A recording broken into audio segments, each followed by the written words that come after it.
What are you doing with those bees? That's illegal. Karen, I'm just tending my backyard. I'm calling the police. Get away from my property. So, yeah, that's Karen screeching from behind my fence, waving her phone like she's directing air traffic. Little did she know, the only thing swarming today was about to be karma and a whole lot of honeybees. Smash like if you think neighborhood drama is wilder than reality TV. Subscribe for more real-life revenge sagas and settle in. Ever wonder what happens when you pick a fight with a beekeeper? You're about to find out. For years, the old oak in my backyard was my safe haven, somewhere between a man cave and a childhood fort, rebuilt with every summer's paycheck. It was the one spot the world felt quiet, until Karen moved in across the alley. Honestly, I'd spent more hours up there than anywhere else. Picture this: a rickety rope ladder, creaky wood planks covered in faded skateboarding stickers, and a weathered "No Girls Allowed" sign I'd never bothered to take down, even though my fiancé thought it was hilarious. I called it my grown-up headquarters, but let's be real, it was my escape from spreadsheets, deadlines, and HOA newsletters. Sometimes on a Saturday, I'd climb up there with a thermos of coffee and just listen to the wind in the branches.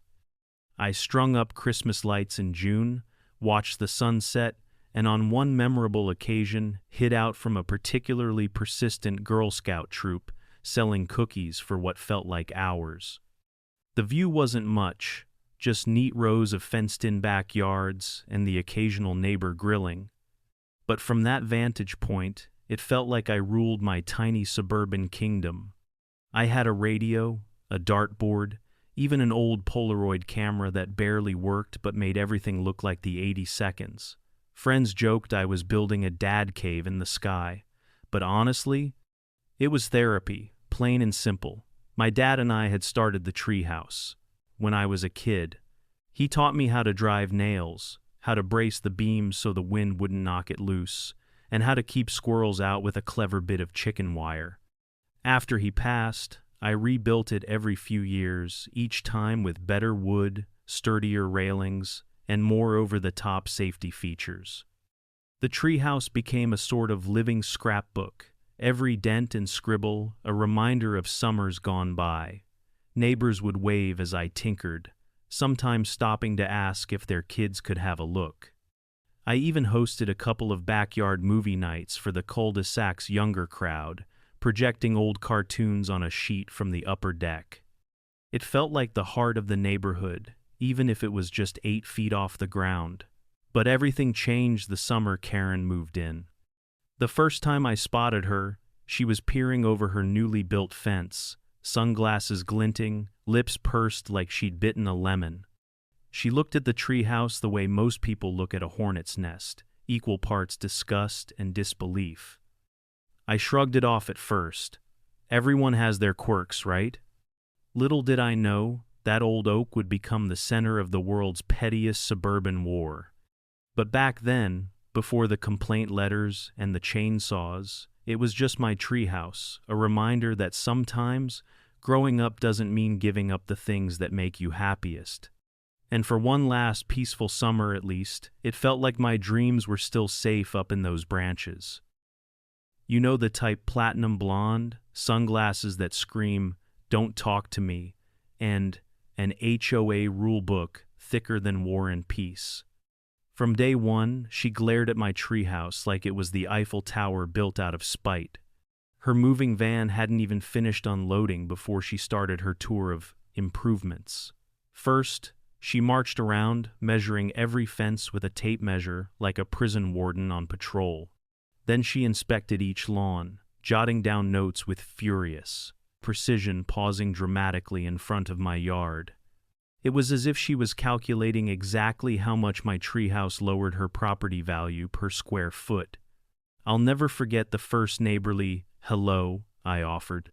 I was up in the treehouse, fixing a loose railing, when Karen's voice cut through the afternoon like a mosquito whine. "That's quite an interesting structure you've got there."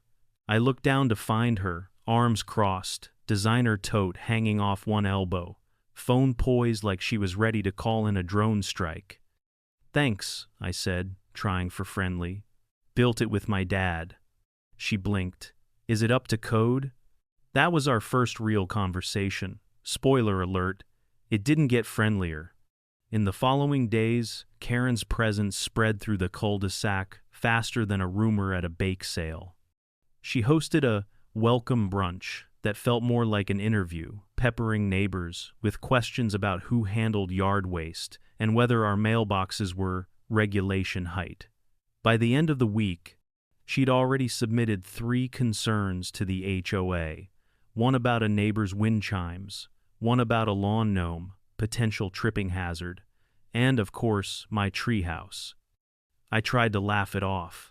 Neighbors swapped stories in hushed tones at the mailbox. One said Karen had asked to see their home's blueprints.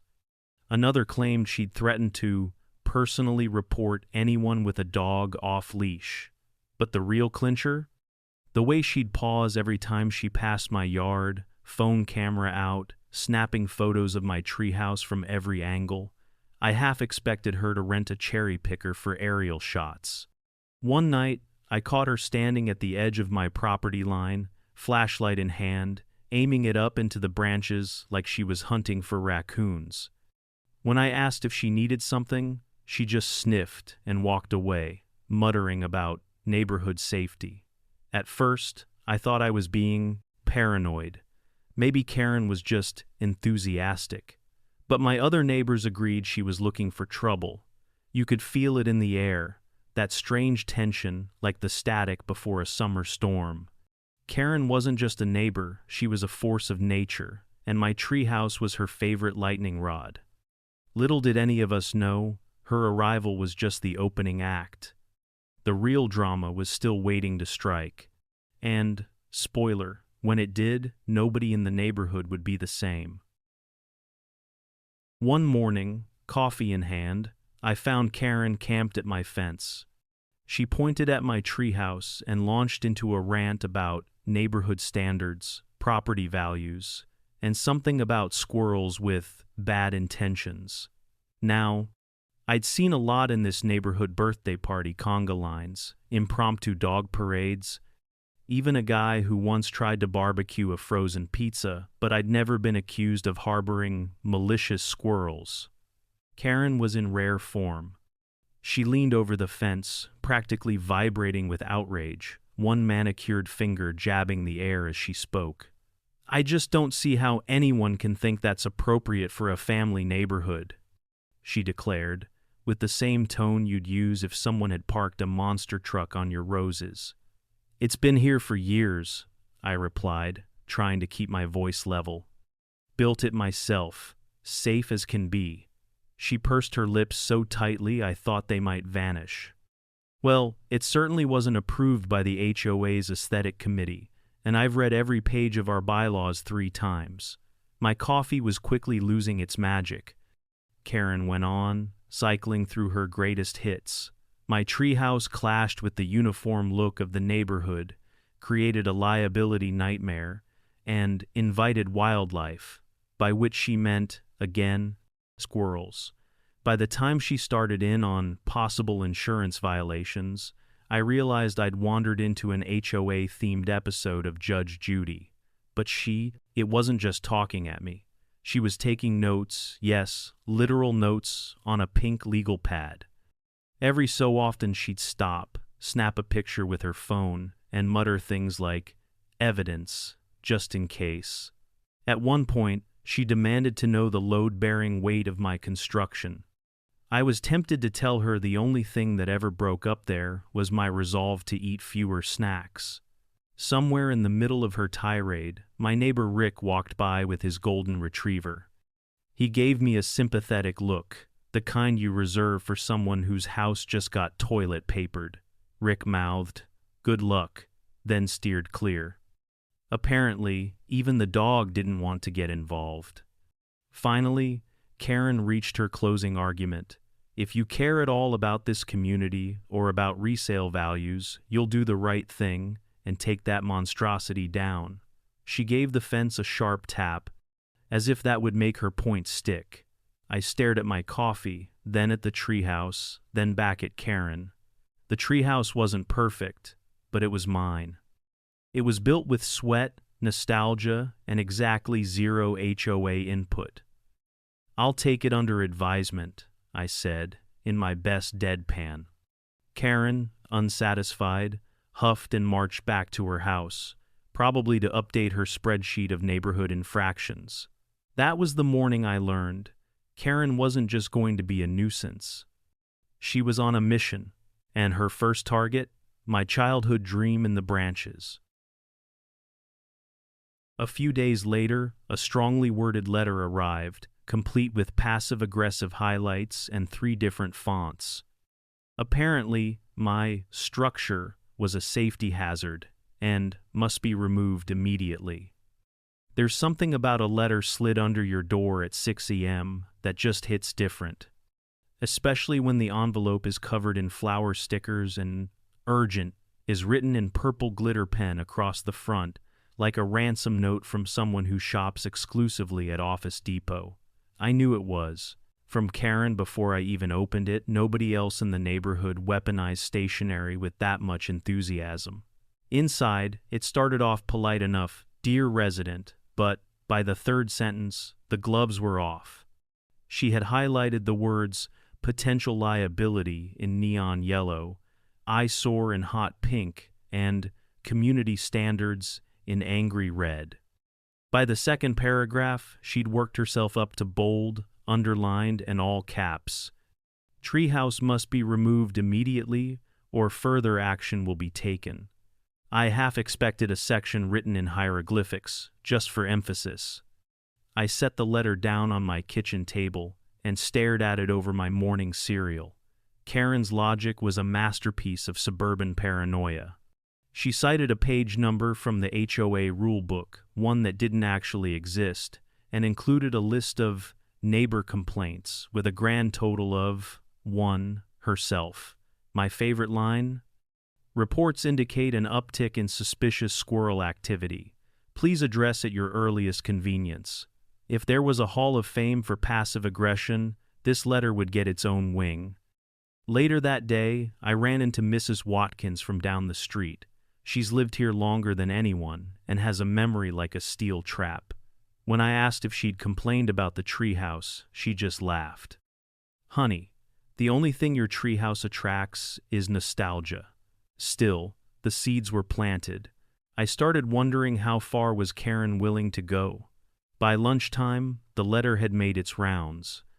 Rick texted me a photo. Apparently, Karen had dropped off copies in at least 5 other mailboxes, just to be thorough.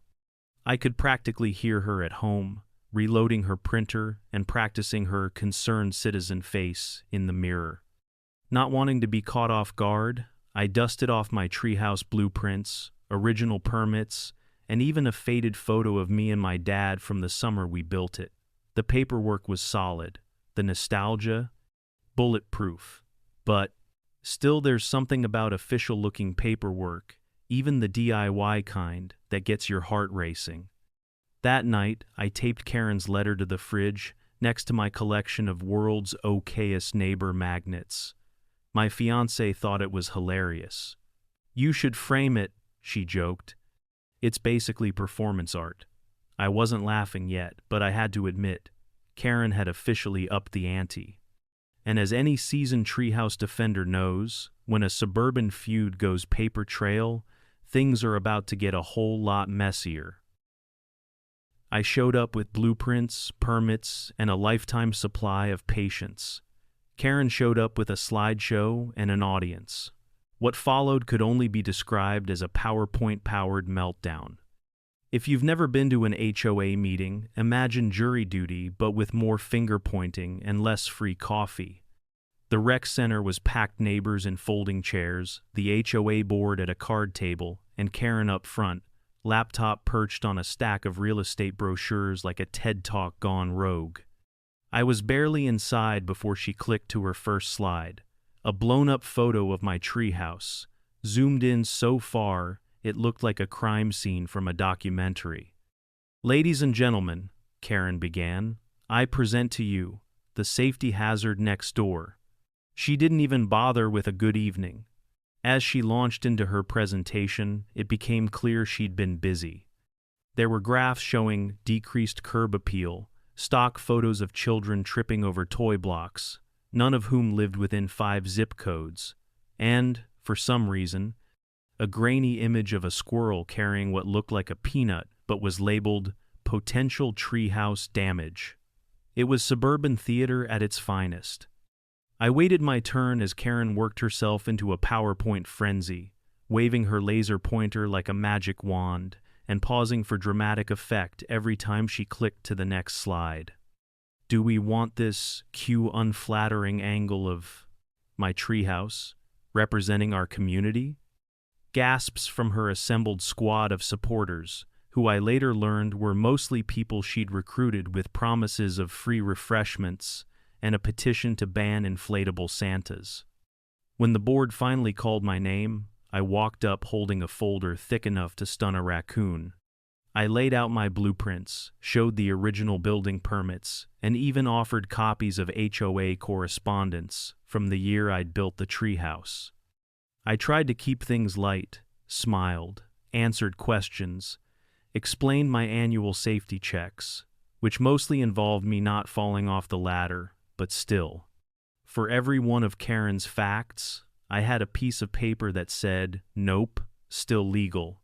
The real fun started during public comments. Neighbors took turns at the mic.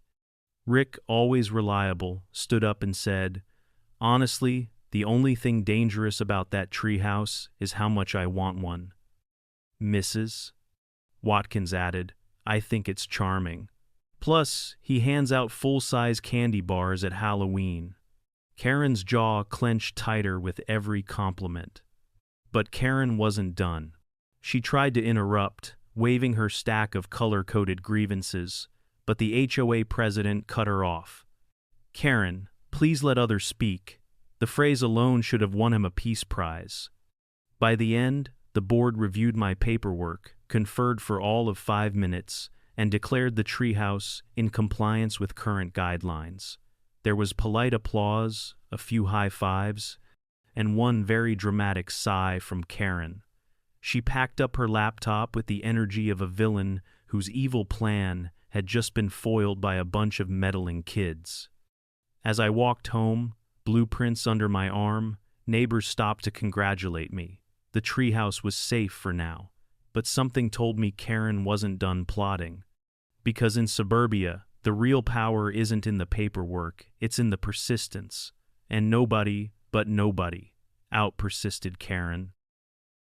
Some neighbors rolled their eyes, others muttered that Karen has a point. The guy next door brought popcorn. Suburban politics had officially entered the chat. You'd think a treehouse would be a uniting force, a symbol of childhood nostalgia, maybe even community spirit, but in our neighborhood, it quickly became the line in the sand. Overnight, I started noticing the subtle signs of alliance forming, the sort you only get in a place where recycling day is a competitive sport and block parties come with sign-up sheets. The morning after the HOA meeting, I found Rick leaning over our shared fence, munching popcorn from a giant bowl, clearly living for the drama. "Never thought I'd see the day a treehouse divided the neighborhood," he said, grinning. "You want butter on your side, or are you more of a kettle corn guy?" Apparently, he'd set up a lawn chair the night before just to watch Karen storm home, laptop bag swinging like a battle flag. On the other side, Mrs. Watkins was firmly in my corner, her support unwavering. She told everyone who'd listen about the summer I'd built the treehouse with my dad, how I'd helped her fix her porch swing, and the time I'd rescued her cat from a very confused possum. If anyone so much as frowned in the direction of my backyard, she'd glare them into submission. But not everyone was Team Treehouse. Across the street, the McIntyre's sticklers for lawn stripes in quiet hours had begun murmuring about property values and precedent. I caught them peering out their bay window one morning, making pointed notes on a legal pad. At the mailbox, Mr. McIntyre offered a tight-lipped, "Good morning," then immediately asked if I'd considered alternatives to a structure of that magnitude. I could practically hear the capitalization. Then there were the neutrals, those just trying to keep their heads down and their lawns green. The Chens next door sent their son over to deliver cookies, but he looked like he was carrying a peace offering into enemy territory. The twins from 2 doors down staged an elaborate game of capture the flag that accidentally routed through Karen's rose bushes, earning her a 10-minute rant on the neighborhood group chat. Meanwhile, Karen was hard at work cementing her own coalition. She cornered neighbors in their driveways, armed with color printouts of unsafe structures and talking points about community image. I overheard her on the phone one afternoon, promising the HOA board additional documentation and hinting that this was just the beginning. Even the neighborhood Facebook group wasn't safe. Threads sprouted like dandelions. Should backyard tree houses be allowed? Racked up 64 comments in an hour. Someone, I won't say who, started a poll. Whose side are you on? It was almost a tie until Mrs. Watkins signed up for Facebook just to tip the scales. As for me, I did my best to stay above the fray. I waved at everyone, kept my lawn mowed, and handed out honey from my beehives like diplomatic gifts. But you could feel the tension simmering beneath the surface, ready to bubble over at the next HOA meeting or the next squirrel sighting. In our little corner of suburbia, sides had been chosen, lines were drawn, and all because of a treehouse 8 feet off the ground. One Saturday, an HOA safety inspector, aka Karen's cousin in a vest, came poking around my yard. I watched from my treehouse with a cup of tea and a camera rolling. If you ever want to see what true suburban overkill looks like, just wait until Karen tries to outsource her grievances. I spotted the guy the moment he stepped onto my lawn. Late 20s, buzz cut, wearing one of those bright orange mesh vests you can get for $12 at Home Depot. He clutched a clipboard and wore a name tag that said HOA Safety Consultant, which I'm pretty sure he printed out in Karen's kitchen that morning. He spent the first 5 minutes circling the oak tree like a big game hunter scoping out a particularly elusive antelope. He'd pause, scribble something on his clipboard, and make a show of tugging on branches and tapping the support beams with a pen.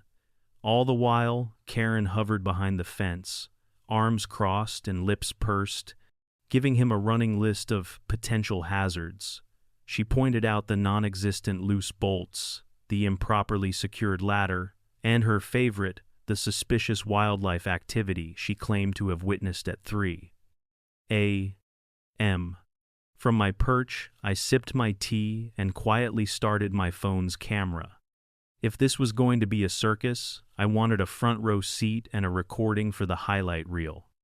After a few minutes, the inspector, let's call him Todd, because of course his name was Todd, looked up at me with a nervous smile. Sir, do you mind if I, just take a closer look up there?" "Sure," I replied, gesturing grandly to the ladder. "Mind the step with the smiley face sticker, it squeaks. Want some tea?" Todd shook his head and started up the ladder, every step narrated by Karen's dramatic gasps from below. Once at the top, he gave the railings a gentle shake, peered into every corner, and snapped a few photos, nearly dropping his phone in the process. "Looks sturdy to me," he muttered, probably realizing this wasn't going to be the safety hazard Karen had promised. Down below, Karen called out, "Did you check the load capacity? What about the weatherproofing? What if there's black mold?" Todd gave me a helpless look. I offered a shrug, as if to say, "Welcome to my world." He climbed back down, nearly tripping on the last rung. Karen immediately pulled him aside for a whispered conference. There was lots of gesturing toward the treehouse, lots of shaking heads, and more than a few pointed glances in my direction. Finally, clipboard in hand, Todd returned. "Sir, everything seems to be in order. I'll, let the HOA know. Have a good day." Karen was livid. She demanded a second inspection, possibly by a real expert. Her words, not mine. Todd practically sprinted for his car, probably rethinking every family holiday from now on. As he drove off, Karen shot me a glare sharp enough to cut glass. "This isn't over," she warned, her voice trembling with frustration. Little did she know, every minute of her cousin's inspection was now safely saved in the cloud. In suburbia, documentation is king, and Karen had just supplied me with some of the best evidence yet. Weeks passed with no news, and I let myself believe maybe, just maybe, the storm had passed. But with Karen, calm is just the eye of the hurricane. For a little while, though, peace actually returned to my corner of suburbia. The only sounds drifting through the neighborhood were the distant whir of lawnmowers, the chatter of kids running through sprinklers, and the low hum of bees around my backyard apiary. I got used to climbing up into my treehouse again, coffee in hand, feet kicked up on the railing, watching the sun filter through green leaves. It felt like life had pressed resume after a particularly glitchy commercial break. Neighbors went back to their usual routines. Rick, ever the instigator, started calling my treehouse the fortified embassy. Even Mrs. Watkins made a point of stopping by with fresh lemon bars, declaring, "If Karen can't take a hint, maybe she'll take a baked good." The neighborhood Facebook group finally turned back to its normal content. Found dogs, lost Amazon packages, and heated debates about the best mulch. I took advantage of the quiet too. Did some much-needed repairs on the ladder, swapped out a few cracked boards, even painted the trapdoor a cheerful shade of blue. It felt like my little sanctuary was truly safe, like maybe the wildest days of treehouse. Politics were behind me. But if suburbia teaches you anything, it's to never let your guard down when there's a Karen in the vicinity. One afternoon, I noticed her walking past with her phone out again, but I convinced myself she was probably just updating her steps on a fitness app. Maybe she'd accepted defeat, I told myself. Maybe her energy had shifted to her new passion project, convincing the HOA to ban inflatable Halloween decorations, another battle entirely. I even let my defenses down socially. Hosted a backyard barbecue for the neighbors, string lights twinkling overhead, and kids running wild between the garden beds. The treehouse became the unofficial observation deck for the festivities, with the twins perched up top, tossing down water balloons onto the unsuspecting adults below. It felt, for the first time in months, like everything was normal. But there were subtle signs, the ones you only notice in hindsight. A pile of leaves carefully raked away from the base of the oak, like someone had been scouting for evidence. The sound of whispered conversations floating over the fence at odd hours. One morning, I found a fresh set of tire tracks right up to the property line, as if someone had driven up to inspect the treehouse in the dead of night. Of course, I ignored them. Wishful thinking, right? But as I later learned, with Karen, no news isn't just good news, it's a warning shot, like the hush before a tornado siren. I should have known the storm wasn't over. I should have known I was standing in the calm, right before all hell broke loose. Because if Karen had taught me anything, it was that a peaceful summer is just the setup for the next act of chaos. It happened while I was at work. Chainsaw noises, raised voices. By the time I got home, my treehouse was a pile of lumber, and Karen was on her porch, pretending to water her roses. At first, I thought I was seeing things, maybe some kind of fever dream, brought on by too many bad HOA meetings and not enough sleep. But no, it was real. My treehouse, the one I'd spent years building and defending, was now reduced to a sad heap of broken boards and splintered memories scattered beneath the old oak. I just stood in the driveway, backpack dangling from one shoulder, staring at the wreckage. The ladder was snapped in two, The blue trapdoor painted just weeks ago was cracked clean down the middle, and even my battered "No Girls Allowed" sign lay in the grass, trampled and torn. It felt like coming home to find someone had erased your childhood, one ruthless chainsaw stroke at a time. From across the yard, I could hear Karen humming off-key, of course, while she tended her flower beds. She didn't so much as glance in my direction, but I could see the smug set of her jaw, the way her lips twitched upward every time she snipped a rose a little too aggressively. If passive-aggressive gardening were an Olympic sport, Karen would have taken gold. I walked around the pile, trying to make sense of what happened. Rick appeared, hands shoved deep in his pockets, his face a mask of, "I told you so." He didn't say it, though he just offered a silent nod of sympathy. "What happened?" I managed, voice hoarse. Rick hesitated. There was noise. Couple of guys, work truck, chainsaw. I got home in the middle of it. Karen was out front, talking to them. Said something about community service and restoring neighborhood order. They were done in 15 minutes. Left the mess for you. 15 minutes. Thanks for watching. That's all it took to wipe out years of memories and hours of work. Just like that, my sanctuary was gone. I checked my mailbox. There it was, a fresh letter from the HOA, stamped urgent. This time, the wording was even more official. Unsafe structure has been removed per directive from the HOA board and concerned residents. Attached was a flimsy little invoice for removal services rendered, addressed to me, as if I'd asked for this demolition as a favor. I turned and looked at Karen, who was still carefully spraying her roses, never once meeting my eyes. Not a single apology, not a hint of remorse, just a perfect suburban tableau, the villain hidden in plain sight. Inside, my fiancée was waiting, her face falling as soon as she saw mine. We stood at the window together, watching Karen's charade. The anger burned slow, but deep. This wasn't just about a treehouse anymore. This was about boundaries, respect, and the kind of neighbor who'd rather destroy than compromise. And as the sun set behind the shattered boards, I promised myself this wasn't the end. It was just the beginning of a whole new kind of suburban battle. She claimed she'd saved the neighborhood. According to her, she'd done me a favor removing a dangerous structure before someone got hurt. I was so stunned, I almost forgot to press record on my phone.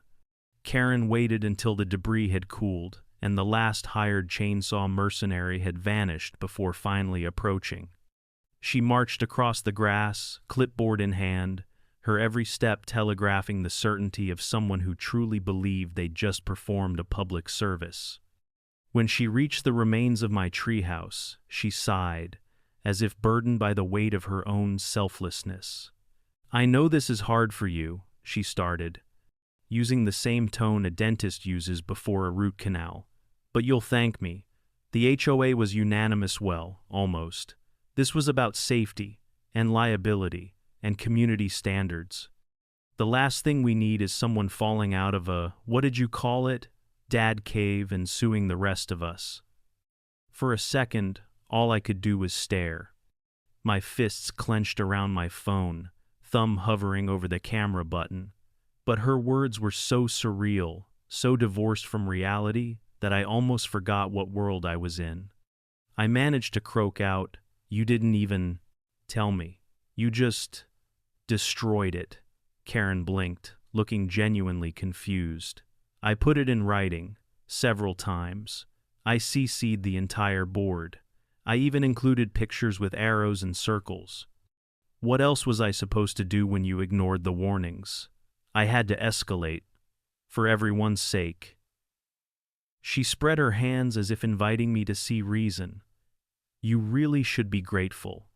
Property values will go up now." I wanted to shout. I wanted to remind her that tree houses weren't just structures, they were memories. They were the sound of laughter in summer, the smell of sawdust and lemonade. Instead, I found myself caught in Karen's emotional quicksand, her reality so firmly constructed that arguing felt pointless. It was like reasoning with someone who thought monopoly money counted as legal tender. I had a permit, I said quietly, holding up my faded blueprints as proof. The HOA approved it years ago. Karen just shrugged, her lips curving into a smile that didn't touch her eyes. Times change, rules change, you'll see it's for the best. In a year, you'll barely remember it was ever here. Then she patted me on the arm like I was a toddler, denied a cookie, and turned to walk away. As she disappeared behind her rose bushes, I realized she hadn't just destroyed a treehouse. She'd tried to rewrite the story of my life here, erasing the parts that didn't fit her vision of perfection. My phone buzzed with new neighborhood messages, some supportive, some already parroting Karen's safety talking points. But I knew the truth. This wasn't about safety. It was about control, about one person's need to bend the world to their will, no matter the collateral damage. And as I stood there, amid the wreckage, I promised myself, Karen might win battles, but she wouldn't win the war. Because the only thing more stubborn than a Karen is someone with a lifetime of memories and nothing left to lose. Of course, I called the police. Karen played the victim, faking tears about personal safety. The officers, clearly over it. After some back and forth, they shrugged and suggested working it out like adults. If only. By the time the first cruiser rolled up, a small crowd had already formed on the sidewalk. Suburban drama travels fast, especially when Karen's involved. Rick stood beside me, arms folded, jaw tight. Mrs. Watkins watched from her porch, clutching a mug like it was a stress ball. Karen, meanwhile, was already in performance mode. She fluttered around the officers with tissues at the ready, sniffling dramatically and gesturing wildly at the shattered remains of my treehouse. I was only thinking of the neighborhood, she sobbed, dabbing at her dry eyes. He's been hostile, look, he's filming me right now. She pointed accusingly at my phone, which I absolutely was holding up. Ma'am, you destroyed his property, one officer said, flipping through his notepad with the weariness of someone who'd done this dance 100 times before. Karen gasped, clutching her pearls. Destroyed? It was an unauthorized structure. I was only doing what the HOA told me. I feared for my safety. There are wild animals up there. She punctuated this with another burst of fake tears. The officers exchanged a glance, the universal look of, "Not this again." "Sir," the taller one asked, turning to me, "do you have proof the treehouse was legal and permitted?" I handed over my folder of blueprints, emails, and the original HOA approval letter, all neatly organized, ready for moments just like this. As they thumbed through the documents, Karen hovered like a vulture denied a meal. The officer nodded. "Everything seems in order. Did you receive any written notice of removal or a court order?" "No," I replied, holding up Karen's glitter pen threats. "Just these letters. No official order, no city. Inspector just..." "Her," Karen bristled, waving a stack of her own paperwork. "I C'd everyone on the board. They said it was dangerous." "I was only protecting property values." The officers took a deep breath. "Look, this is a civil matter. Unless there's evidence of trespassing or vandalism beyond what you've described, we can't arrest anyone today." My jaw clenched. "So anyone can just hire a crew and take down my property?" "Sir, we're not saying it's right, but this is something you'll need to handle through the HOA or civil court." You could practically hear the neighborhood's collective groan. Karen, emboldened, sniffed one last time and gave me a self-satisfied look, as if the officer's hands-off approach was a personal endorsement. The crowd started to disperse, some shaking their heads, others muttering under their breath about the circus never ending. As the cruisers pulled away, Rick clapped a hand on my shoulder. "Don't let her get to you. You've got the paperwork. This isn't over." He was right. If anything, Karen had only fired the opening shot. And If the cops weren't going to hold her accountable, it was up to me to make sure the next chapter of this story would have a very different ending. Because sometimes, the only thing crazier than Karen's antics is the law's ability to shrug and say, "Good luck, neighbor." My insurance rep sounded genuinely sorry, but without proof of forced entry, I was out of luck. Meanwhile, Karen kept waving her imaginary authority around like a badge. I'd always assumed insurance existed for disasters like this: fallen trees, kitchen fires, the occasional squirrel break-in. But when it came to the great treehouse demolition, I was in for a masterclass in bureaucratic hand-washing. My first call went about as well as you'd expect. The rep, Linda, started off warm and empathetic, like a favorite aunt. "Oh no, that's terrible. They destroyed the whole thing? Was it a windstorm? Or—" "No," I explained, for the third time that morning. "It was my neighbor. She hired a crew and cut it down while I was at work. I came home, and it was just gone." Linda's tone shifted. "And, do you have a police report? Any footage of the act itself? Was there any sign of forced entry?" "Nothing on camera except the aftermath. No broken locks, no cut fences, just Karen and her hired chainsaws. And a stack of HOA letters." She sighed. "I'm so sorry, but without clear evidence of forced entry or vandalism as defined in your policy, this probably falls outside our coverage. This sounds like more of a civil dispute." Translation: tough luck. She promised to escalate my claim, but I could already hear the polite dismissal in her voice. I hung up, feeling that particular frustration that only comes from arguing with a corporation, like screaming into a pillow and getting a hold message in return. Meanwhile, Karen strutted through the neighborhood, recounting her heroic deed to anyone who would listen. She made a point of walking past my property at least twice a day, sunglasses on, phone out, waving her stack of papers. "Just making sure everyone's safe," she'd say loudly to no one in particular, pausing at the oak tree like she expected to see the ghost of my treehouse rising from the splinters. A few neighbors offered quiet support. Mrs. Watkins brought over a sympathy casserole. Rick joked that we should install a Karen cam for next time. The kids from down the block left a handmade card in my mailbox.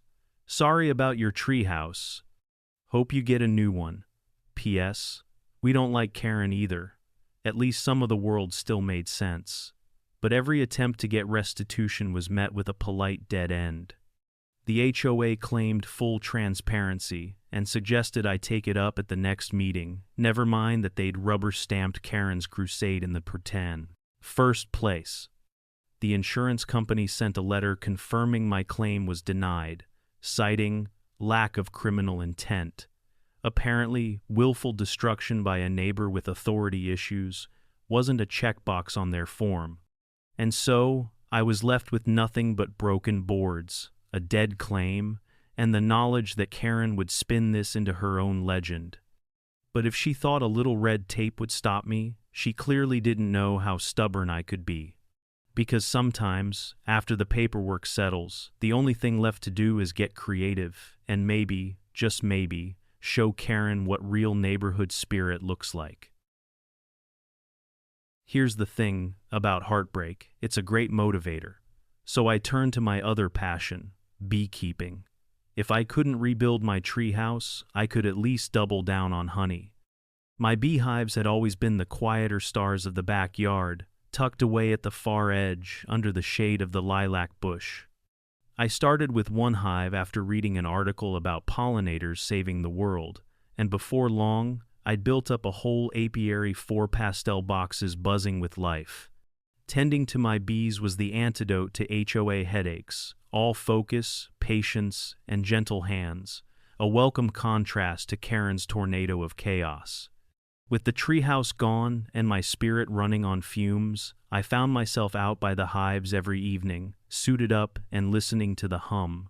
It was meditative, in a way. There's no rushing bees. You move slow, you breathe deep, you don't panic when a couple land on your glove to check you out. The world faded away, replaced by the steady rhythm of wings and the golden promise of fresh honey. My neighbors knew about my apiary, and even Karen at first had only raised an eyebrow. But now, as she strutted around on her victory lap, my beehives became my retreat. I cleaned the boxes, added a new super, and even started crafting fancy honey labels for the next round of backyard diplomacy. Every time I heard Karen brag about restoring neighborhood order, I'd walk outside, check my hives, and feel a bit of stubborn hope return. That's the thing about losing something you love. You find new ways to build. I didn't have my treehouse sanctuary anymore, but the bees gave me a different sort of purpose. I'd spend afternoons researching flower mixes and swapping tips with old-timer beekeepers online. The garden, untamed since the drama started, blossomed wildly. Sunflowers, wildflowers, clover, all for the bees. Rick, seeing me out there day after day, started stopping by with lemonade, curious but cautious. "You ever get stung?" he asked, eyeing the hive like it might charge him. "Only when I deserve it," I grinned, offering him a fresh honeycomb. "Even Mrs. Watkins came over with a loaf of honey bread, declaring, nature's way of telling Karen to mind her own business. It wasn't long before word got around. My backyard honey was the real deal. I left little jars on porches, snuck them into the neighborhood association meeting label for community healing, and gave the twins next door their own mini hive kit. People started coming over not to ask about the treehouse, but to check on the bees, swap garden stories, and yes, vent about Karen. Beekeeping didn't erase what happened. The sting, pun intended, of losing my treehouse was still fresh, but with every jar of honey, every swarm that settled calmly into a new box, I found myself rebuilding one tiny wingbeat at a time. And if Karen thought I'd just fade quietly into the background, she clearly underestimated both me and the tens of thousands of new friends quietly gathering in my backyard. I'd had a few hives for years, but suddenly Karen started noticing. She started taking photos, sending emails, and claiming those bugs were ruining her cookouts. It began with subtle glances over the fence, the kind that said, "I'm plotting something, and you're going to regret." One afternoon, I caught her crouched behind her hydrangeas, camera phone at the ready, snapping close-ups of bees landing on my sunflowers like she was gathering evidence for a high-profile sting operation. I half expected her to show up in a beekeeper suit and dark sunglasses, yelling, "Freeze!" at the hives. Soon, the emails began. At first, they landed in my inbox, CC'd to the HOA board, subject lines like, "Urgent," "Bee situation escalating," and "Safety concern, stinging insects." Her messages were a masterclass in suburban melodrama. One began, "It has come to my attention that a dangerous swarm is threatening the safety of our beloved neighborhood." She went on to describe her allergic friend, never named, her traumatized dog, and the time she supposedly spotted a cloud of bees dive-bombing her BBQ guests. For the record, the only thing dive-bombing her patio that afternoon was her overcooked burgers. The HOA tried to be diplomatic. They forwarded my beekeeping permits back to her twice. They quoted the state apiary regulations and, for good measure, sent a pamphlet about the importance of pollinators. Karen, undeterred, only doubled down. Next came the concerned neighbor, flyers tucked under windshields, each one more dramatic than the last. "Is your family safe from bees? Don't let dangerous insects ruin our summer. Who will be responsible if someone gets stung?" Complete with a grainy photo of a honeybee labeled "Actual Neighborhood Threat." Before long, she had a few nervous supporters. Mrs. McIntyre started crossing the street to avoid my yard, muttering about anaphylaxis. The Johnsons, who once accepted honey for their tea, now looked at my jars like they were ticking time bombs. Still, the majority of neighbors saw right through Karen's theatrics. Some even joked about hosting a bee appreciation day just to spite her. I kept my cool, at least on the outside.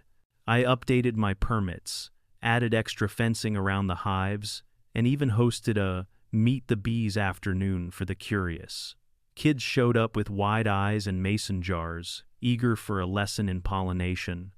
Rick brought a picnic and made a show of not being afraid of a few bugs, waving at Karen every time she peeked through her blinds. But the emails kept coming. Karen began citing obscure ordinances, demanding emergency HOA sessions to discuss the bee menace. I caught her video calling animal control from her backyard, pointing her phone wildly at the hives, while the operator, I'm pretty sure, stifled a laugh. It was official. Karen had declared war, not just on me, but on my entire buzzing backyard crew. But if she thought a few panicked emails would scare off thousands of dedicated pollinators or me, she was about to get a lesson in resilience that only nature and a stubborn beekeeper could deliver. Next thing I know, animal control is in my driveway. I showed them my perfectly legal permits and a hive so chill, even the officer admitted he'd never seen bees so polite. It was a Saturday morning, the kind where the only thing on my to-do list was pulling weeds and maybe bottling some honey. But the universe read, Karen had other plans.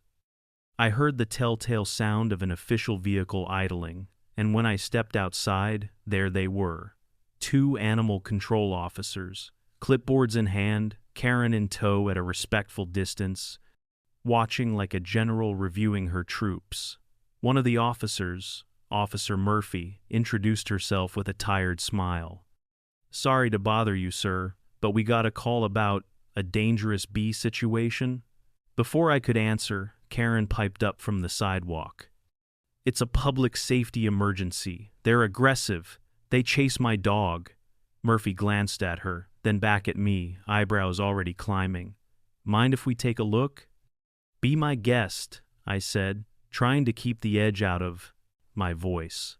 I led them through the gate to my little apiary, heart pounding but paperwork ready. The bees, for their part, went about their business buzzing between the hives and the blooming sunflowers, utterly indifferent to bureaucracy. As the officers inspected, I gave them the full tour, all my state and local permits in a neat binder, proof of registered hives, even a certificate from the city's Pollinator-Friendly Neighborhoods Initiative. Officer Murphy thumbed through the paperwork, nodding in approval. Her partner stepped up to one of the hives, eyes wide as he watched the bees calmly come and go. These are Italian honeybees, right? He asked, and I almost hugged him for knowing his pollinators. Yep, docile as can be, I replied, showing him the marked queen in the observation frame.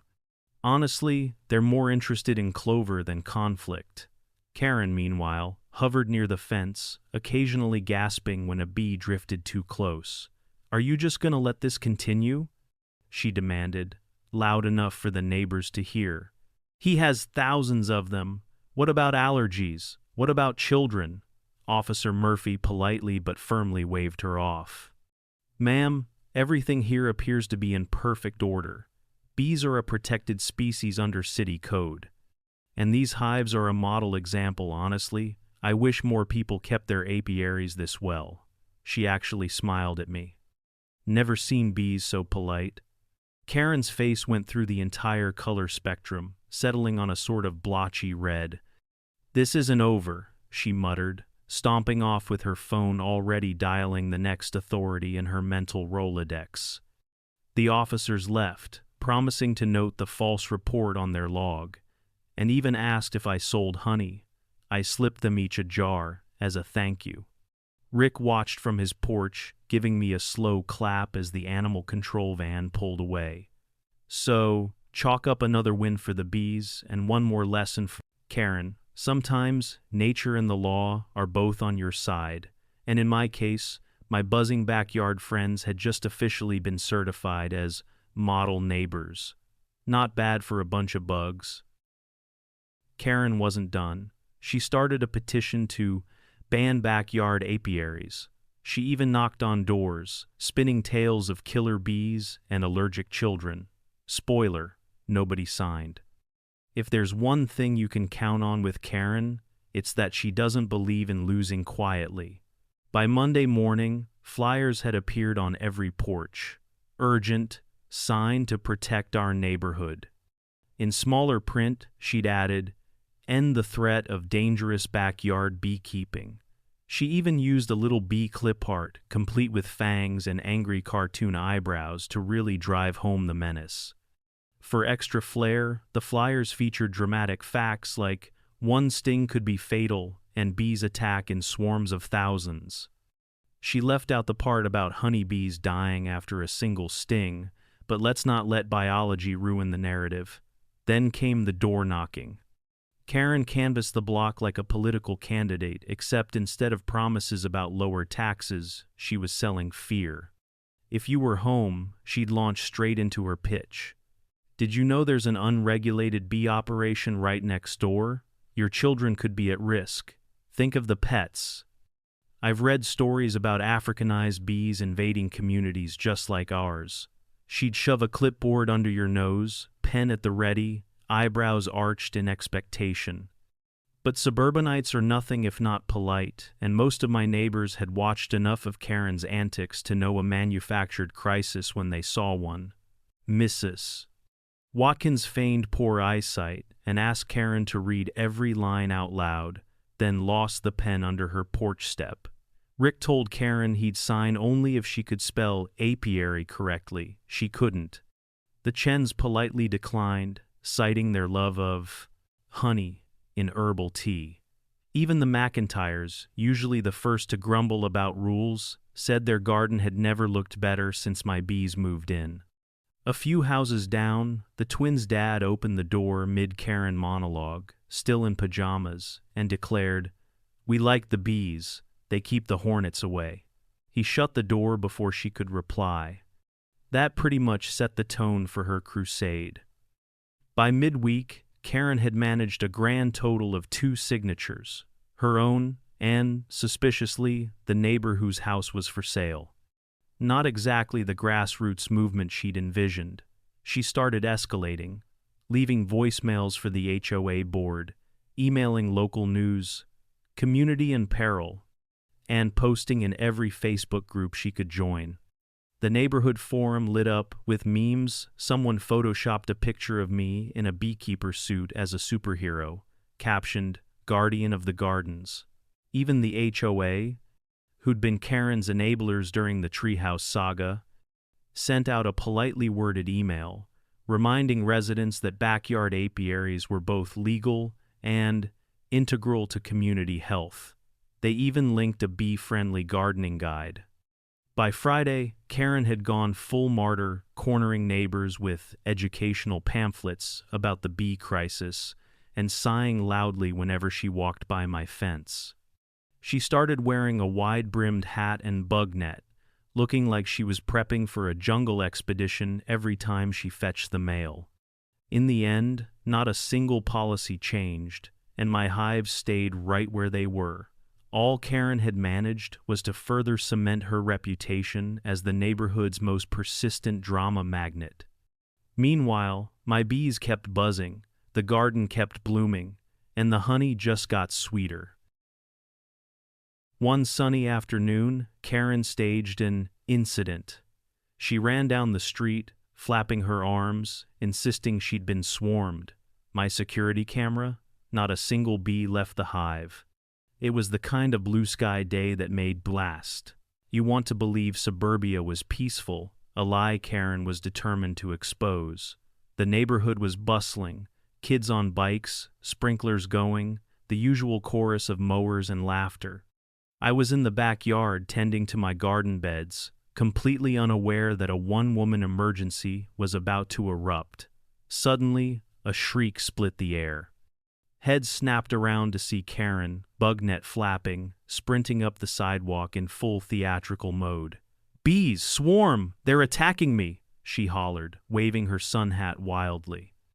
The twins from next door stopped mid-soccer game, jaws dropping. Rick came out with his phone, already recording. Even Mrs. Watkins, watering her petunias, raised an eyebrow in disbelief. Karen's performance was something to behold. She zigzagged across the cul-de-sac, clutching her phone and yelling for someone to call animal control. At one point, she stopped, spun in place, and slapped at her own arm for dramatic effect, then checked her sleeve, as if expecting to find a cluster of angry insects. I watched, dumbfounded, as she collapsed onto her lawn, panting, clutching her chest. "I'm allergic," she gasped, to an audience that included 2 dogs and a mail carrier. "They followed me from his yard. They're out of control." She pointed at my hives, as if they'd suddenly grown legs and marched after her. The neighborhood slowly gathered. The kids looked disappointed, no bees, just Karen screeching. Rick called out, "Want me to bring you some honey for that sting?" which earned him a death glare sharp enough to wilt a tulip.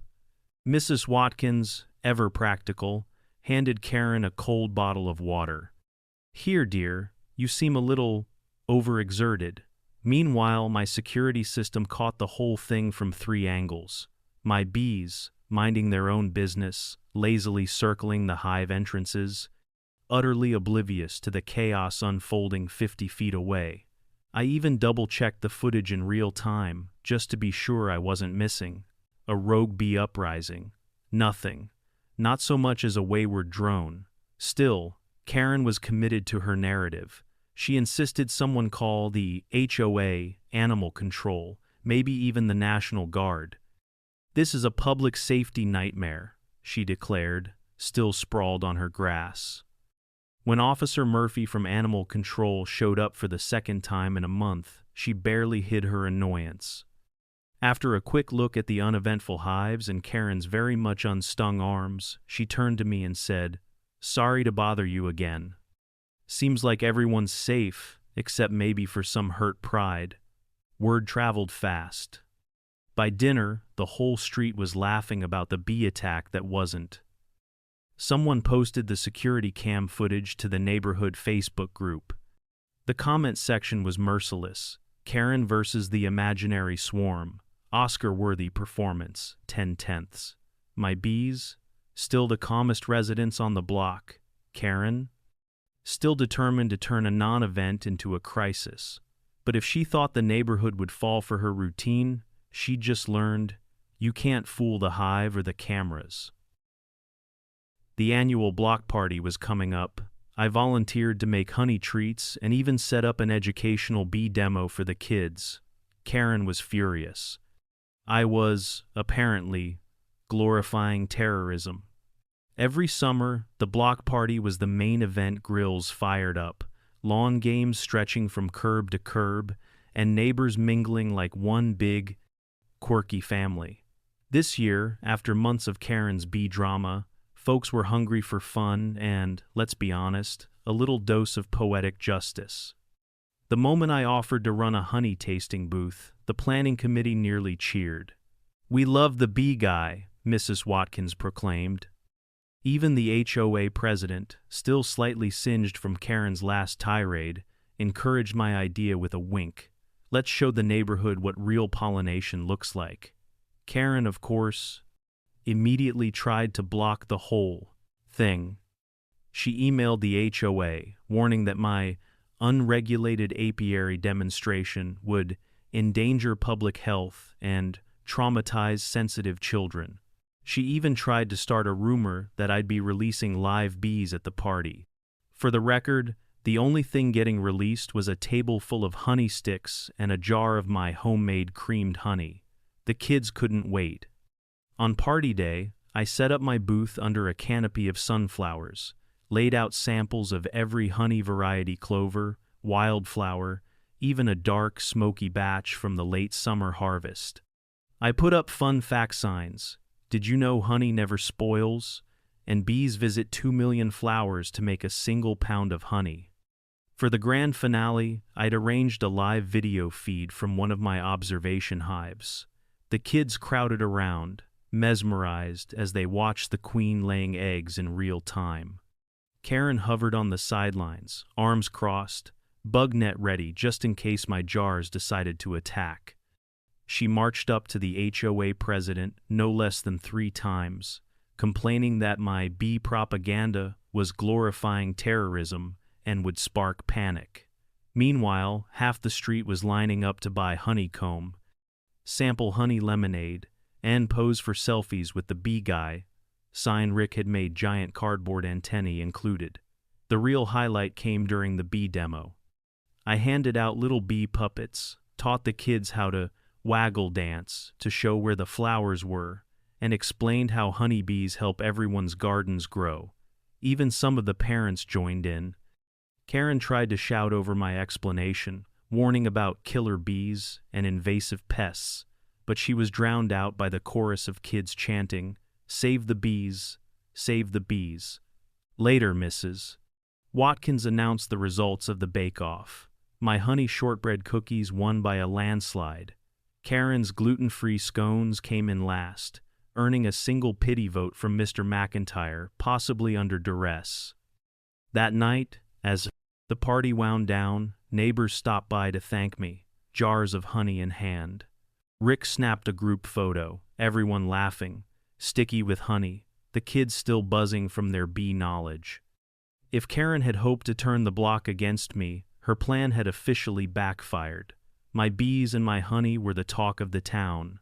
For the first time all summer, it felt like the neighborhood was truly on my side. Late one night, I caught Karen in my yard with a canister of organic pest control spray, aiming at my hives. I stopped her just in time, camera rolling, neighbors watching, witnesses everywhere. It was the kind of humid, restless night that usually means trouble is brewing. I'd noticed more than a few odd noises around the backyard lately, but I chalked them up to raccoons or Rick's cat, who treated my garden like her personal amusement park. That night, though, something felt different. A low clatter, the unmistakable crunch of footsteps on gravel. I slipped on my shoes, phone in hand, half expecting to shoo away a possum, not catch a neighbor in the act. There, by the moonlight, was Karen. She was dressed for covert ops, dark tracksuit, wide-brimmed hat, a scarf pulled up over her face. The pièce de résistance, a big green canister of all-natural pest eliminator, label facing out like a warning. She was already pumping the trigger, aiming a mist right at my main hive. The bees, mercifully calm in the cool night, had no idea what was coming. I flicked on my phone's camera and strode into the yard. "Looking for something?" I said, voice louder than I felt. Karen froze, mid-spray, eyes wide. For a second, she looked like she might bolt. But the fence was too high, and her escape route was blocked by Rick, who'd heard the commotion and was now filming from the porch in his pajamas. Karen tried to recover, squaring her shoulders. "I was only protecting the neighborhood. Your hives are a health hazard. This is organic. It's safe for people anyway." "Not for bees," I shot back. "And not legal either. Step away from the hives." I gestured to my phone, red light blinking. "You're on camera." So's the entire yard. That's when I noticed a third phone light, Mrs. Watkins, standing at her upstairs window, narrating for her Facebook friends. "If you're going to try neighborhood sabotage, maybe don't pick a street full of insomniacs." Karen lowered the sprayer, but not her voice. "You don't get it. No one wants these bugs. People are scared. I'm just doing what has to be done." "The HOA already cleared the hives," Rick interrupted, walking up with the confidence of someone who's seen one too many HOA horror stories. "And I just called animal control and the police. You better have a good lawyer." There was no way out. The whole scene, Karen's spray can, her Black Ops outfit, 3 witnesses and a camera, was exactly the kind of drama our neighborhood group chat lived for. Karen, realizing her one-woman pest patrol had fizzled, sputtered a few more excuses, then tried to look indignant. It didn't work. Within minutes, flashing blue lights painted the street. Officers arrived, took statements, and, after reviewing the footage, explained to Karen that organic didn't mean legal when it came to trespassing and threatening a registered apiary. She was escorted home, her canister confiscated as evidence. The neighborhood, usually divided by lawn care and parking complaints, found rare unity that night. Word spread fast. Karen had crossed a line, and this time, she wasn't the victim, she was the headline. I posted the footage online. Within hours, B-Gate was trending, and the neighborhood Facebook group exploded with memes. Karen's face, mid-spray, became an instant classic. It's funny how quickly neighborhood drama can go from private nuisance to public spectacle in the age of smartphones. I uploaded the video first to the neighborhood group, figuring it would serve as a warning to anyone else considering late-night sabotage. But I hadn't even finished writing the caption, "When your neighbor tries to fumigate your bees, but ends up fumigating her own reputation," before the comments started rolling in. Rick was the first to chime in, of course. "Can we add background music? Something dramatic?" Mrs. Watkins posted a still from her upstairs video, helpfully zoomed in on Karen's bug-eyed expression, captioned, "Caught in the act. Number not so organic." Within minutes, people were sharing their own stories about Karen, about HOA overreach, and about the lengths some folks will go just to prove a point. But it didn't stop there. A neighbor's teenager reposted the footage to TikTok, where it took on a life of its own. The next morning, my phone buzzed with alerts. "Did you see you're on Nextdoor's front page? Dude, check Twitter, number B-Gate is trending. Local news wants to interview you about pollinators and petty feuds." Karen's moonlit misadventure was suddenly the internet's new favorite soap opera. Someone turned the clip of her spraying the hive into a looping GIF. When you try to bring the drama, but the bees are chill. The memes were relentless. Karen's bug net became a superhero mask. Her spray can, the world's worst magic wand. Even the HOA, usually silent unless it involved shrub height, posted an official statement clarifying that neighborhood apiaries are encouraged, illegal fumigation is not. The best part? The story went local viral. The city's community newsletter picked it up under the headline, "Beekeepers' Hive Survives Suburban Sabotage." The environmental club at the high school reached out, asking if I'd come speak to their students about pollinators. A gardening center even offered to sponsor a Save the Bees Day for the neighborhood. Through it all, Karen kept a low profile. For once, her phone was silent, her porch empty. She pulled her hat lower, avoided eye contact, and most telling of all, stopped walking past my yard altogether. Her usual squad of drama enthusiasts abandoned ship, leaving Karen to weather the social fallout solo. But for everyone else, the mood had shifted. My honey sales boomed. The twins next door drew a chalk mural of bees and flowers on their driveway, complete with speech bubbles. "Buzz off, Karen, Mrs. Watkins started signing her emails Queen Bee. Rick, naturally, ordered t-shirts with B-Gate 2025 Survivor printed on the front. It was cathartic, a rare moment where the internet's power for good outweighed the chaos. For the first time in months, the neighborhood felt united not just by outrage, but by laughter and a sense of collective victory. And as for Karen, she'd finally learned, in the digital age, you can't out-hustle the hive, especially when your neighbors have the receipts. Turns out, destroying beehives is a serious offense. Between the footage and community outrage, Karen faced a hefty fine and a warning from the city. Bees, 1. Karen, 0. It didn't take long for the ripple effect of B-Gate to reach the people with real authority.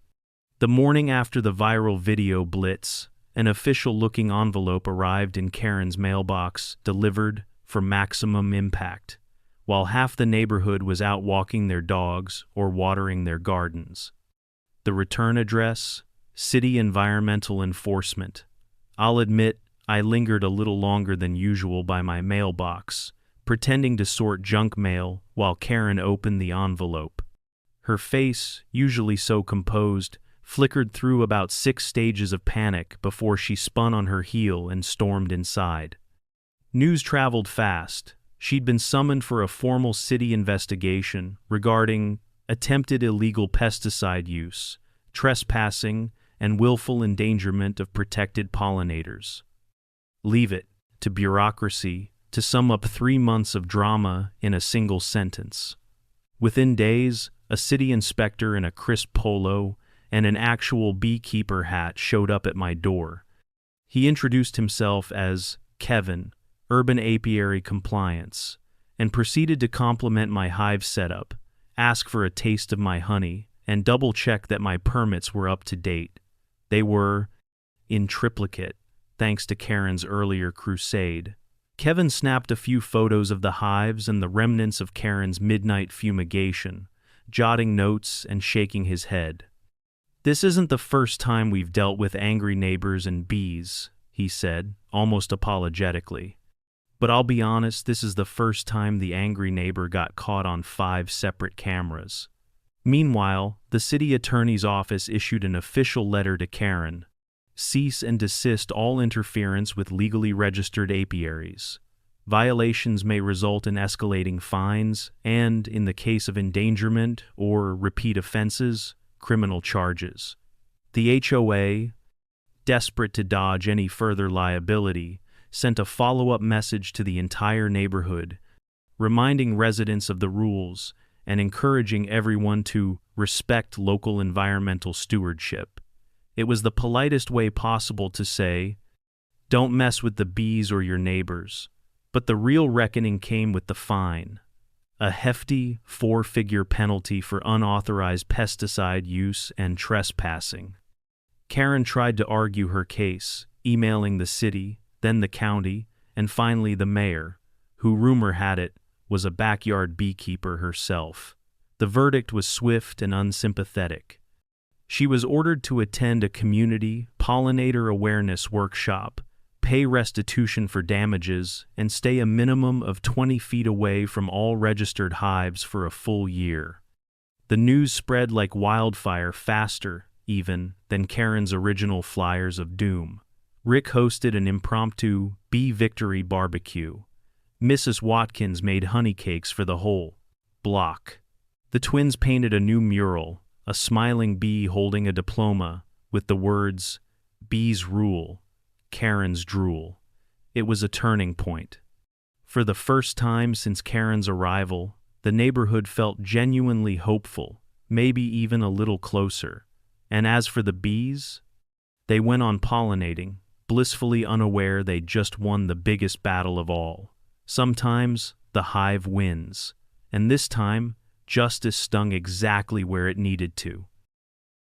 With neighborhood support and a little crowdfunding, my treehouse was rebuilt bigger and better. Even the HOA president showed up with cookies and a sheepish apology.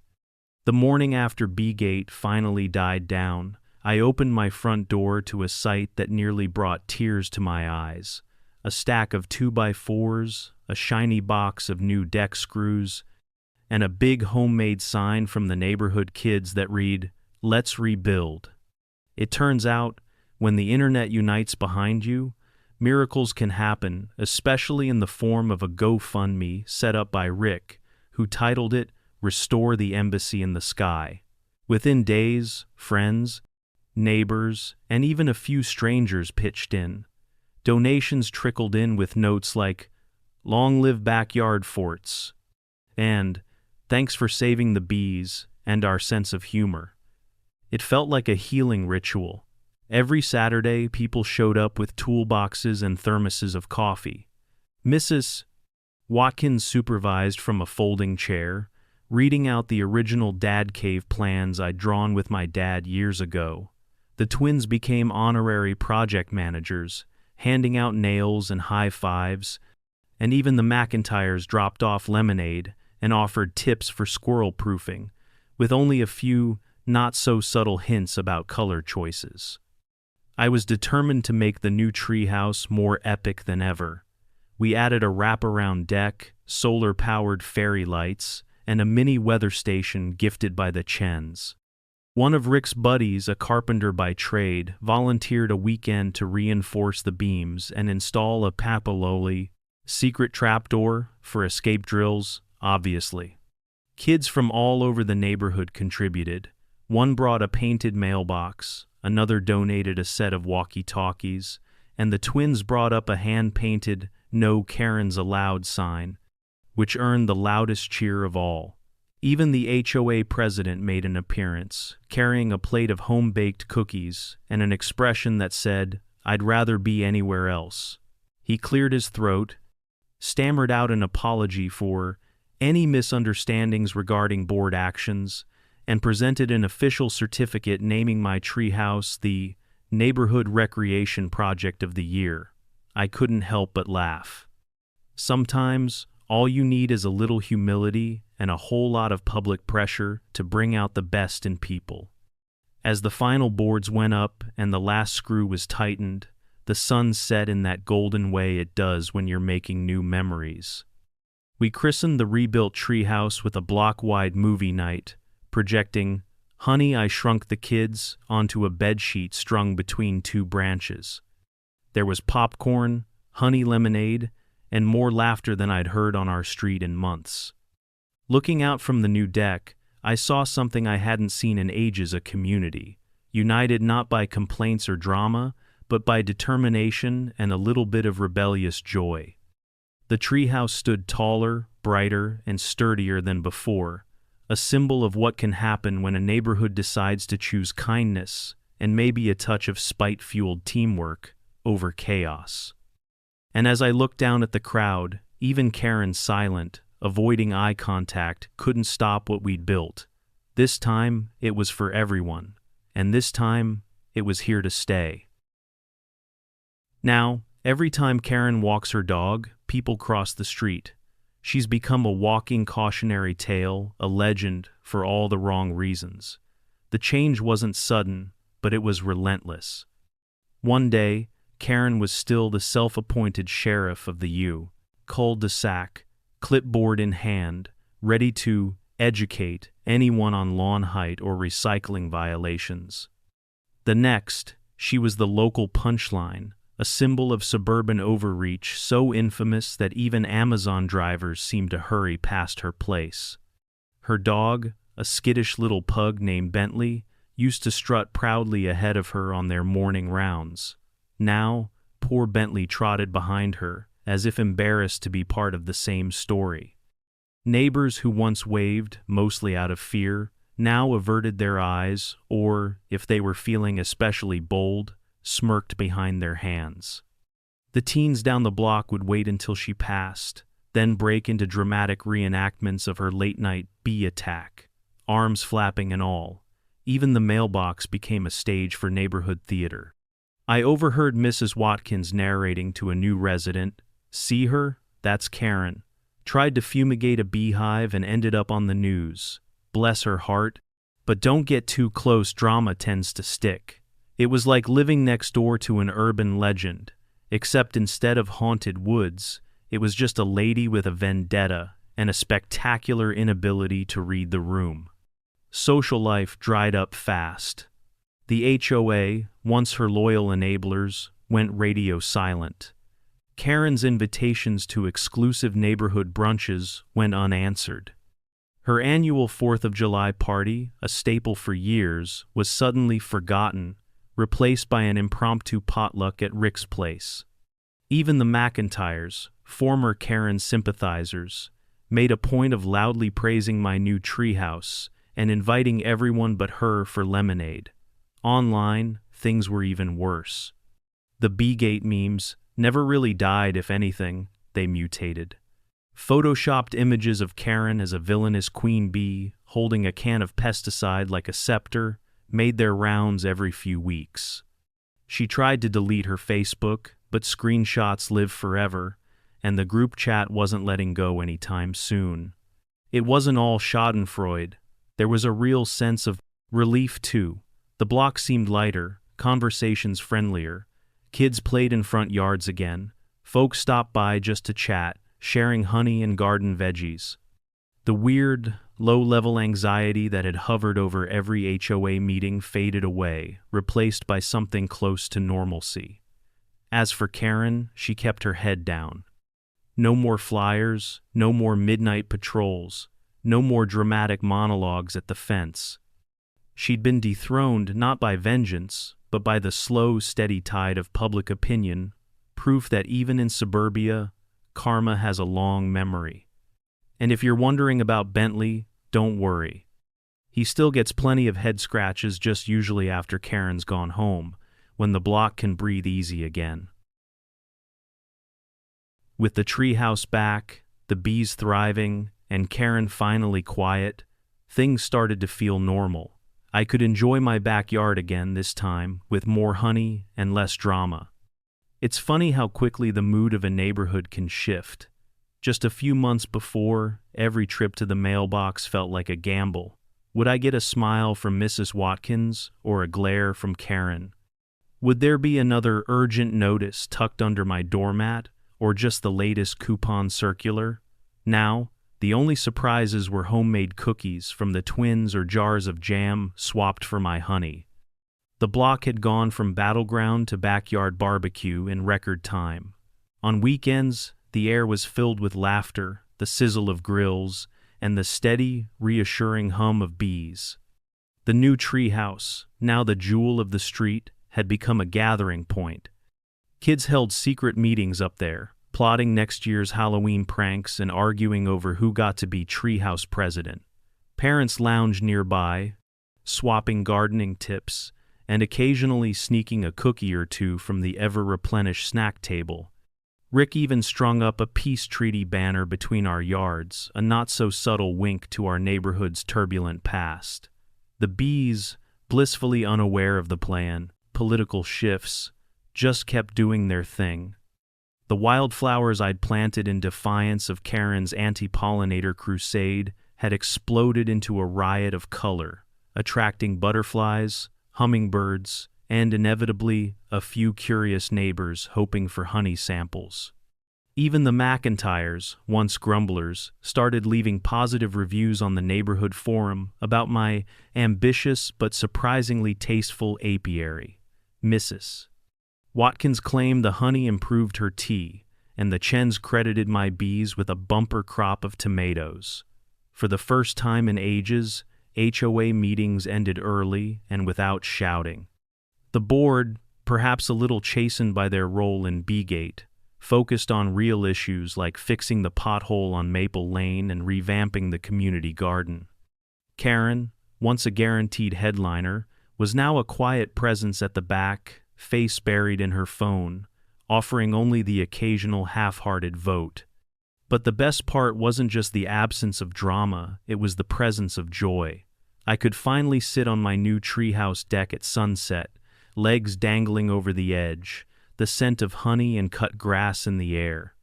Friends dropped by for impromptu get-togethers.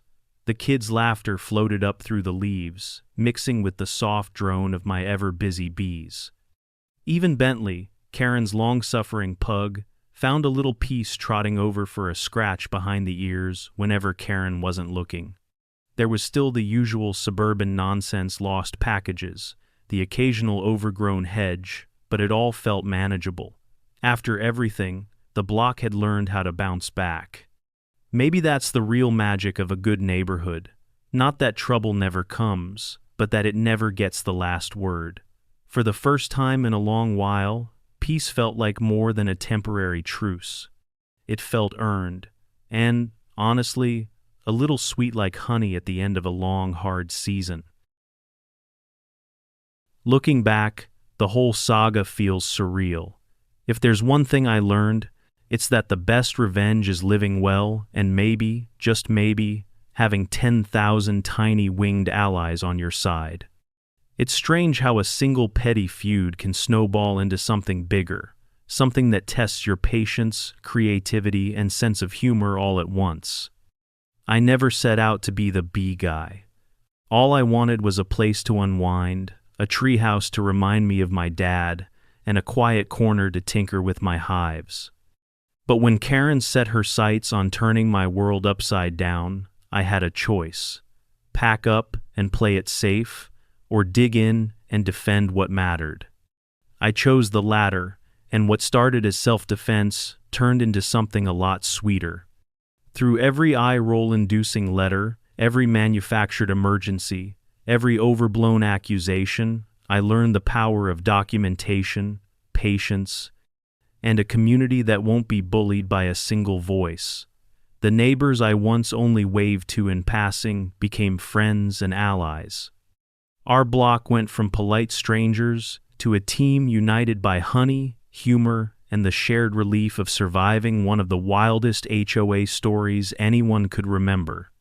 Karen's campaign taught me plenty about boundaries, physical and emotional. Sometimes you have to fight for your peace, even when it means reading city codes at midnight or fielding animal control visits with a binder in hand.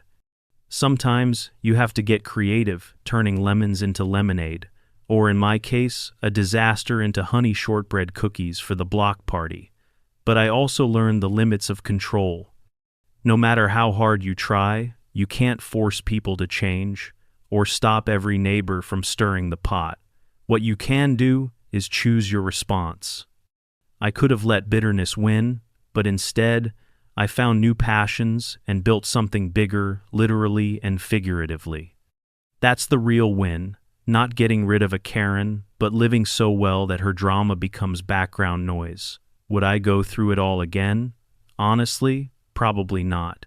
But I wouldn't trade the treehouse we rebuilt, the honey that sweetened so many apologies, or the dozens of new inside jokes for anything. Life's too short to let the Karens of the world call the shots. So here's my advice to anyone caught in a suburban showdown. Gather your allies, keep receipts, never underestimate the healing power of baked goods, and don't be afraid to let your quirks shine, even if it means becoming a legend in your own cul-de-sac. Because at the end of the day, the only thing sweeter than honey is knowing you stood your ground, lifted up your community, and found peace on your own terms, even if you had to get a little sticky along the way. And that's the story of how one woman's vendetta turned into a neighborhood legend, and why you should never underestimate a beekeeper with a camera. If you made it this far, you're officially tougher than Karen's nerves. Remember, entitlement can bulldoze a treehouse, but it can't survive the internet or a swarm of well-behaved bees. Tap that subscribe button for more tales of HOA chaos and backyard justice. Share your wildest neighbor stories in the comments. I promise, it's cheaper than therapy.